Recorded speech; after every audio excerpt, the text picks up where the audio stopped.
So I'm sure most of you guys, myself included, while you're producing a track, you kind of subconsciously mix it as you go. So this video is gonna be about how to polish a track that already sounds pretty good, but you just wanna squeeze that extra like 10% out of the final mix. So this track is gonna be a great example to use because I already really liked how the production sounded. It just needed a little extra polish. So this is gonna be the pre-mix version. And then when I toggle that off, you'll hear the final mix.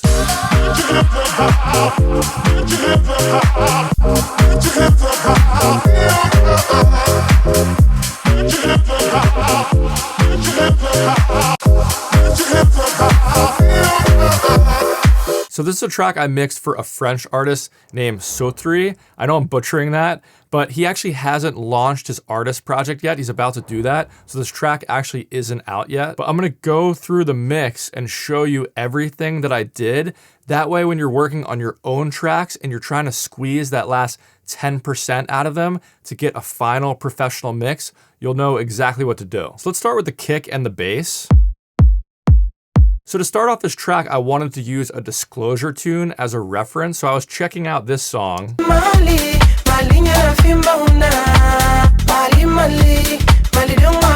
So to start off this mix, I just tried to match the kick level to that song as a good starting point. And I noticed when I was going back and forth that our kick could be a little punchier. So I ended up controlling the tail of the kick a little bit, and then just giving it a little more punch in certain places with this EQ. And the kick just sounded a little too dry to me, so I added in this subtle hat layer. Just a layer on top of the kick.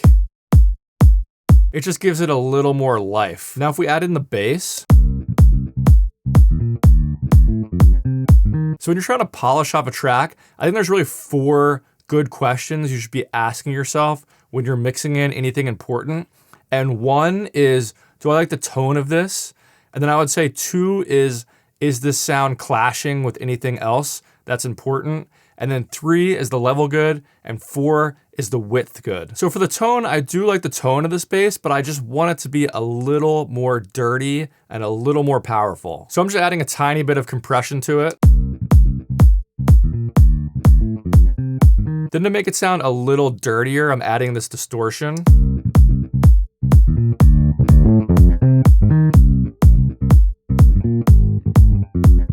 But I just want that on a subtle setting to push the bass a little more. And when I was comparing the low end of this bass to the reference, the low end of our bass just didn't feel powerful enough. So I ended up just boosting the lowest frequencies in the middle of the stereo field of the bass. Then to answer the question, is this clashing with anything? Obviously it's gonna clash with the kick a little bit. So what I'm actually doing is just getting the very low end, below like 125 Hertz, out of the way of the kick with this side chain. But if you notice, everything above like 125 Hertz, I have absolutely no side chain on this bass because I didn't want that like pumping EDM effect. I didn't even want you to notice the side chain. I just wanted to get it out of the way of the low end of the kick.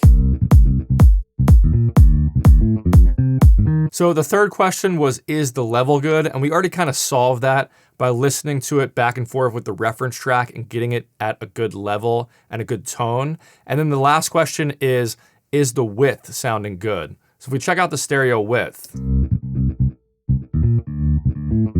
I just wanted to widen that up a little bit, so I'm sending it to my wideness bus here.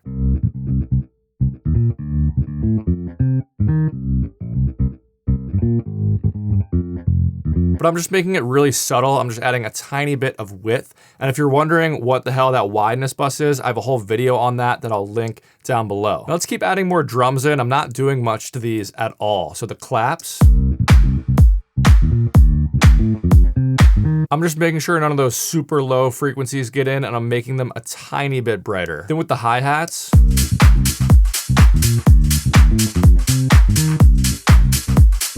I just wanted to make those a little crispier. And if we bring in this ride cymbal, so you still got to be asking yourself those 4 questions with all these sounds. Is the tone good? Is it clashing with anything? Is the level good? And is the width good? And I like the tone of this, I like the level of this, but if we check out the width of it, you can see the correlation is going negative below 0. And what that means is it's louder in the sides than it is in the mids. So if I were to collapse this song to mono, you would lose some volume in this ride cymbal. So what I like to do to make sure this is gonna be mono compatible, I make a really wide band, but just put it in the middle of the stereo field. And then I make another really wide band, but put it only on the sides. So I boost the mids a little bit, and then I just reduce the sides a little bit. And now if we look at this sound, you can see the correlation is over 0. So when we collapse this to mono, we're not gonna lose any volume. So it's a small thing, but again, we're just polishing up this mix and making sure it's ready to release. Then for things like fills and effects, for the most part, I'm gonna like the tone of these and I'm not gonna wanna over-process them. So it's really about getting the right level and just making sure it's not clashing with anything. In this case, there was like a low hit at the end of this fill that's gonna be clashing with the kick. So I can take a multi-band compressor on this fill and just sidechain it to the kick, and then we'll just make a low band that gets out of the way of the kick. I'll give it a little look ahead time so it sees the kick coming in advance. And this is just so that low hit ducks out of the way when the kick comes in.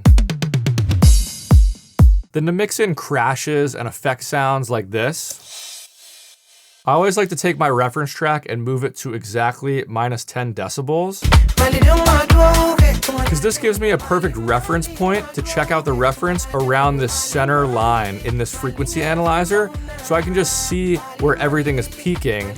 And I wanna make sure that the effects aren't gonna peak louder than the rest of the track so they don't sound out of place. So if I look at any of our effects on the same analyzer, I can see that's peaking right around here where those high percussion elements were peaking in the reference track. So I know it's gonna be in a pretty good place when I play our full mix. So now let's mix in the main synth part in the drop. So it's a pluck sound made with sine waves. So you can see there's only a few main frequencies here. So I don't wanna mess with the tone at all because that's really giving the sound its character. The only thing I'm gonna do is just cut off the low end a little bit so we don't get any of those low plucky frequencies down there. So we answered the first question, is the tone good? Now we gotta answer the second question, is it clashing with anything? So if we look at the bass is kind of concentrated in this area down here. And if we look at those chords, they're much higher, they're all the way up here. So I don't even need to do anything to get those chords out of the way of the bass. They're an octave above the bass, so they're just sitting in their own space in the mix.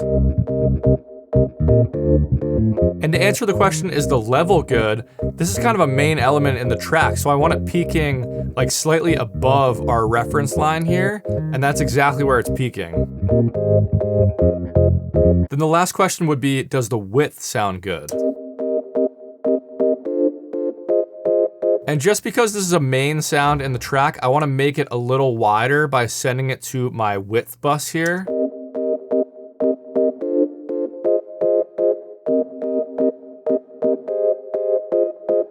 Again, I'll leave a video down below if you want to see what that is. Then the last main element in the drop to mix in are these vocals.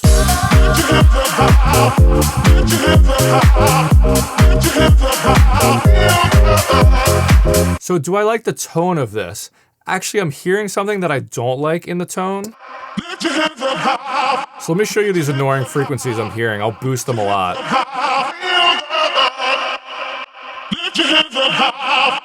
Those definitely need to come down a little bit. But then there's room to make this a lot brighter too.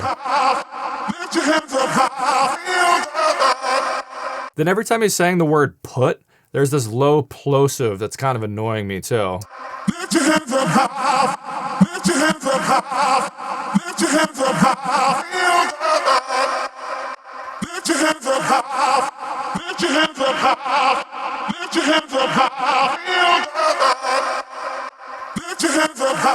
So So it's kind of a crazy looking EQ, but I think it made it sound a lot cleaner. So now that you've seen all the small little changes I did to polish up this mix, let's do one last before and after to see how much those changes helped. And I do want to mention I have a totally free mastering course that's out now. It'll help your master sound punchy and professional. So you'll get a free login so you can take it at your own pace and you can go back and watch it whenever you want. So check that out below, or you can go to bigzcourses.com/mastering to take the course. Now let's do this before and after.